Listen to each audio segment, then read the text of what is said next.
Hi, my name is Liam King, and I'm a student in Mr. Mackenzie's English 11 class at Oak Bay High School. We have been working on Shakespeare's Macbeth for the last couple of months, and we have learned a lot about the life of Shakespeare and the play Macbeth. So far, we have done 2 tests and an essay on Macbeth the Shore Learning. This video about the life and times of Shakespeare and a significant passage in Macbeth is our last assignment for this unit.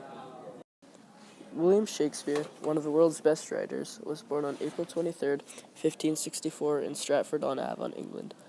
His work was mainly based off 4 sources, including Ovid's Metamorphoses, Plutarch's Lives of the Noble Grecians and Romans, Holinshed's Chronicles, and the Bible. Shakespeare also had a theatre for his plays. It was named the Globe Theatre, and his troupe was named the King's Servants by King James. The Globe Theatre had many types of genres of plays. They were represented by flags: white for comedy, black for tragedy, and red for political. The Globe Theatre also had a flag for itself. This flag was an illustration of the god Atlas holding the world on his back, with writing under it saying, "All the world is a playhouse." In the Globe Theatre, there were 4 different sections to sit in depending on wealth. The poorest were the groundlings. They sat on the ground in the very front. The earthlings were the next poorest. They sat with the groundlings, but they were given a flea-ridden pillow to sit on. Next was the wealthy noblemen and women. These people sat and stood in the building and wore their nicest clothes to try and impress everyone. Finally, the richest people. These people were honored guests who sat on the stage and were very loud and cocky. Globe Theatre was also an open-air theatre because there was no electricity, so they had to use the light of the sun, which meant that the plays always occurred in the afternoon when the sun was out. The Globe Theatre and Shakespeare's other theatres stayed open year-round, except for 1593, 1603, and 1608, when the plague closed them. Shakespeare's work is hard for us to understand nowadays because of 4 issues. 1. His vocabulary was around 29,000 words compared to the average of 14,000. 2. Without being able to see the play live, it is hard to understand because actors rely on body language to reveal hidden meaning that cannot be seen in his written work. 3. His words have changed meaning over the last 500 years. And 4. He was a poet, which means his work has many poetic devices that can be hard to understand. His work is also referred to as timeless for 3 reasons: the communicative power of his language. With the new invention of the printing press, his work was more widely available, and education became more common, which meant literacy was on the rise as people read more. The significant passage I chose was in the beginning of Act 4, and it was about when Macbeth returned to see the witches. The first time Macbeth went to see the witches, he was given 3 prophecies. He will be Thane of Glamis, he will be Thane of Cawdor, and he will become king.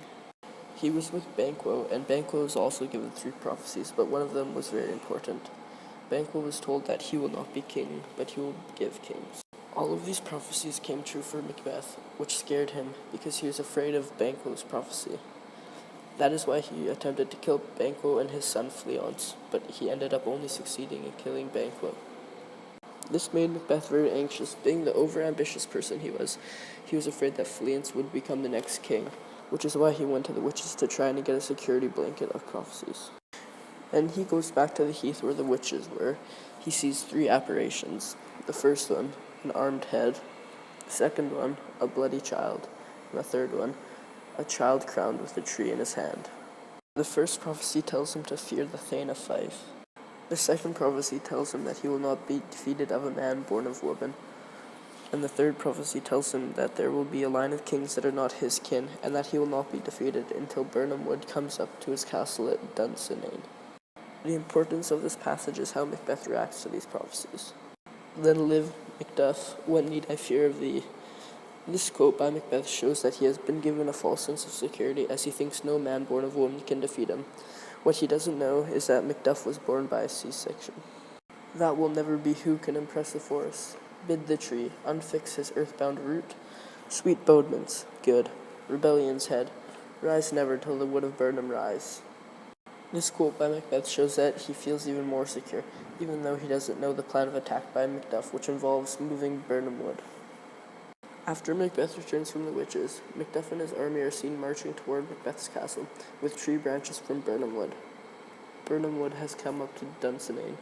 After Macbeth's castle has been raided, he is having a duel with Macduff, when Macduff tells him that he was born by C-section. This is when Macbeth realizes it's the end, and Macduff kills him there. This passage is very important because it shows Macbeth's ambition to try to do anything to feel safe and to keep his kingship, but this ambition just leads to his downfall and then death. Shout out to my boy T-Mac, Mr. Mackenzie, for making this project possible. It was a really new, fun way to show my learning, so thanks a lot for that. I hope you enjoyed my project. Thanks for watching. Bye.